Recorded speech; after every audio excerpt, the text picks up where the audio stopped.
It's Gary Spain here for Irish Football Fan TV with 3 talking points from Bulgaria 1, Republic of Ireland 1 in the Vasilevsky Stadium. First talking point has got to be the defending. We looked too vulnerable tonight. We had a lot of possession, we had a lot of territory, but we were vulnerable to the long ball. And I think a better side than Bulgaria could really have punished us. And for their goal, the gap between Shane Duffy and John Egan was just too much.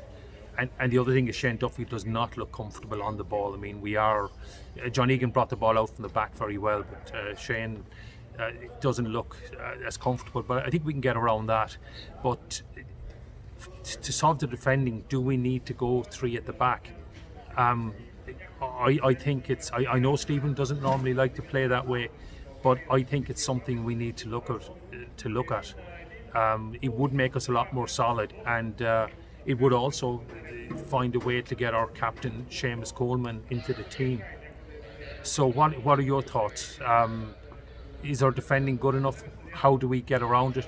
Now, I will say Stephen's only had a couple of training sessions to work with this team, so it is a work in progress. He's going to have some time before the Finland game, and then we've got Slovakia, which is absolutely crucial next month. But they are a better side than Bulgaria, and they would trouble us if we defend like that.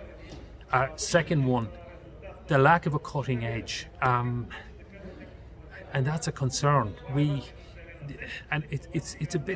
It's a bit difficult to even blame the strikers. I mean, Adam Ida did well, Shane Long came on, but they didn't really get the service.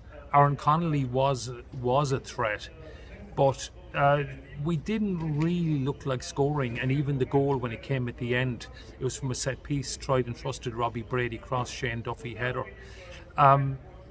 Despite our possession, despite our passing, we don't look like scoring goals. And we were so fortunate to have Robbie Keane, 68 international goals, and he could conjure goals up out of nothing and probably saved us in our few occasions. But we don't have a goal scorer that can get these goals out of nothing. And are we still going to be relying on set pieces? Let us know your thoughts. Do we have a cutting edge? Am I being too critical? Is it too early to say? I mean, it's only, again, as I said, it's only a couple of training sessions and one game. Time will tell. And finally, I'm just wondering, is this the end of the road? Or maybe not the end of the road, but is this a sign that certain players are not going to be regulars anymore? I mean, people like Seamus Coleman, James McLean and Shane Long, they've been great servants to their country. They're still young players, they still have a lot to offer. I was really surprised to see them on the bench. Now, I know Stephen is going with the younger lads, and that's obviously it's his right to pick the team. And but I just want to know your thoughts. Is it too much to read into one team selection? Will Seamus be accommodated? Callum O'Dowda was replaced as well by Callum Robinson.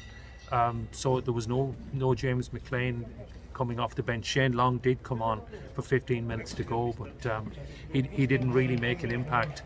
So I'm just wondering what your thoughts on that are. So the 3 talking points, let us know your thoughts. The defending, should we go 3 at the back? What do you think? I actually do think we need to look at that. The lack of the cutting edge, where the goal's going to come from, are we still going to rely on set pieces? And is it the end of the road for some of our great stalwarts? And is that a good thing? What's going to happen? So let us know your thoughts in the comments, and don't forget to like and subscribe if you haven't already.